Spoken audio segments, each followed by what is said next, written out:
कभी कभी भगवान इंसान की देह को अधूरा बनाते हैं ताकि वो अपनी आत्मा को पूरा पहचान सके। ये कहानी है दो दोस्तों की। एक की आंखें नहीं थी और दूसरे के पास एक हाथ और एक पैर नहीं था। लेकिन जो उनके पास था वो पूरी दुनिया के पास भी नहीं था। अरे देखो देखो, आ गए हमारे गांव के हीरो।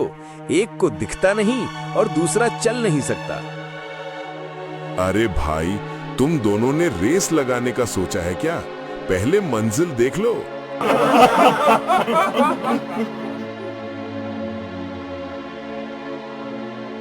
गांव भद्रपुर।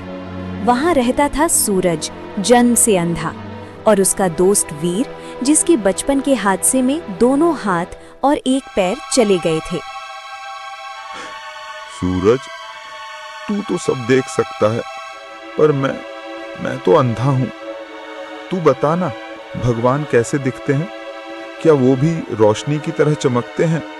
शायद पिछले जन्म में मैंने कोई बड़ा पाप किया होगा, तभी तो इस जन्म में उन्होंने मुझे देखने के लिए नेत्र ही नहीं दिए। शायद ये मेरा कर्म का फल है जो मुझे भोगना पड़ रहा है। लोग हमें देखकर हंसते हैं, ताने मारते हैं, जैसे हम इंसान नहीं कोई बोझ हों। सच बता सूरज, क्या हम इतने बुरे हैं? हाँ दोस्त, अब और नहीं सहा जाता। गांव वालों के ताले हर रोज दिल को चीर देते हैं। शायद हम दोनों अपने पिछले कर्म का बोझ उठा रहे हैं।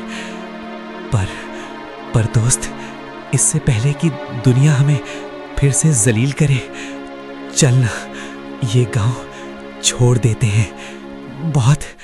बहुत दूर चले जाएंगे, जहां ना कोई पहचान होगी, ना कोई हमें देखकर हंसेगा। पर सुन, इस बार का सफर अकेला नहीं होगा। तू मेरी आंखें बन जा, मैं तेरा सहारा बन जाऊंगा। तू अंधा है तो मैं तेरे पैर बन जाऊंगा। मैं लंगड़ा हूं तो तू मुझे अपने कंधों पर बिठा लेना। दोस्त, इस बार रास्ता कोई और नहीं बनाएगा, हम खुद अपनी आखिरी सवारी तय करेंगे। अगर चलना ही है तो साथ चलेंगे, और अगर गिरना भी पड़े तो एक दूसरे के कंधों पर गिरेंगे। तू मेरा सारथी बन जा और मैं तेरा रथी। चल दोस्त, अब यहाँ नहीं रहेंगे। या तो नई दुनिया बसाएंगे या फिर एक दूसरे का हाथ पकड़कर अंतिम चरण तक साथ ही पहुंच जाएंगे।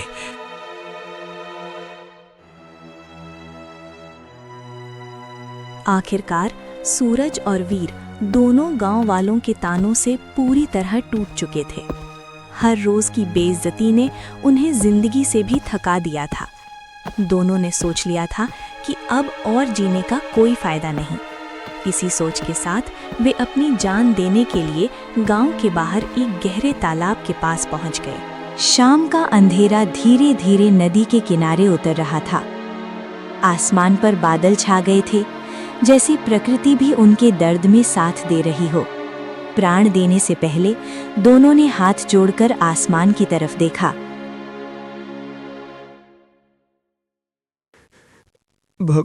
भगवान, मैं तो पैदा ही अंधा हुआ था, कभी आपको देख नहीं पाया। लोग कहते हैं आप सब जगह हो, पर मैं तो अंधेरे में ही जीता रहा। भगवान, अगर मैंने कोई पाप किया हो तो मुझे माफ कर दीजिए। मरने से पहले बस एक बार आपके दर्शन करना चाहता हूं। मैं नहीं जानता आप कैसे दिखते हो, पर महसूस करना चाहता हूं। अगर आप सच में इस धरती पर कहीं हो तो मेरी अंतिम सांस लेने से पहले एक बार, सिर्फ एक बार मुझे अपने दर्शन दे दीजिएगा।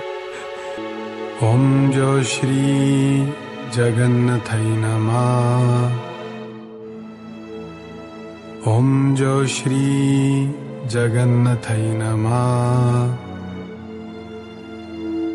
ओम जो श्री जगन्नाथाय नमः।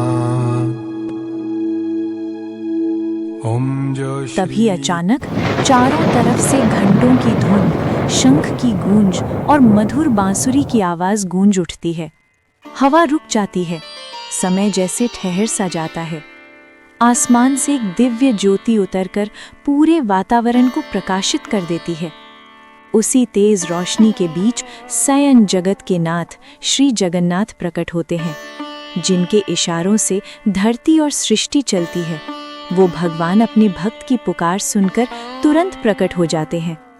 चारों तरफ आलोक ही आलोक छा जाता है और दोनों मित्रों को दिव्य दर्शन मिलते हैं। फिर भगवान की गंभीर कोमल वाणी गूंजती है।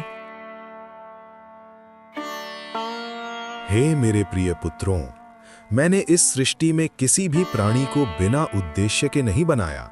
कोई भी जीवन ऐसा नहीं जिसका कोई मूल्य न हो। सूरज, अंधेरा तुम्हारी आंखों में है, पर प्रकाश तुम्हारे हृदय में है।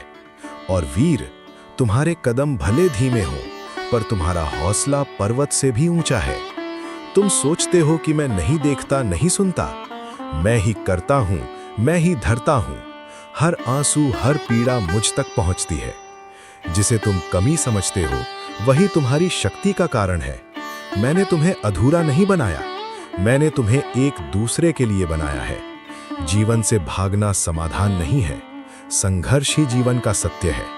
याद रखो, किस्मत मैं लिखता हूं, पर उसे पाने के लिए कदम तुम्हें ही बढ़ाने पड़ते हैं। जो प्रयास छोड़ देता है, वही सच में हारता है। जो गिरकर भी उठता है, वही मेरा सच्चा भक्त कहलाता है। इसलिए उठो, अपने आंसू पोंछो और जीवन को गले लगाओ, क्योंकि जहां विश्वास और मित्रता होती है, वहां मैं स्वयं चलकर आ जाता हूं।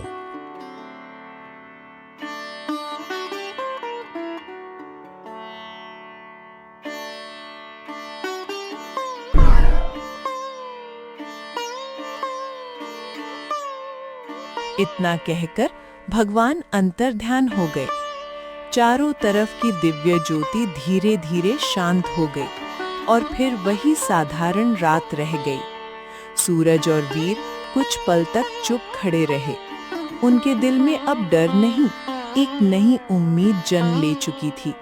दोनों ने एक दूसरे का हाथ मजबूती से थामा और वापस अपने घर की ओर लौट आए। जैसे ही अगली सुबह हुई, सूरज और वीर ने ठान लिया कि अब वे भागेंगे नहीं, अब वे अपनी जिंदगी को नए तरीके से जिएंगे। दोनों ने तय किया कि किस्मत को दोष नहीं देंगे, उसे बदल कर दिखाएंगे। गांव के पास जंगल था। वहां लोग लकड़ी लेने जाते थे, पर अंधेरा और जानवर का डर रहता था। आज अगर मैं एक पल भी देर कर देता ना, तो वो शेर मुझे चीर फाड़ देता। मौत बिल्कुल मेरे सामने खड़ी थी। सूरज ने बीर को कंधे पर बिठाया। बीर ऊपर से देखकर बोलता, सीधा जाओ, दाएं मुड़ो, सामने खड्डा है। धीरे धीरे दोनों जंगल से सुरक्षित लकड़ी लाने लगे।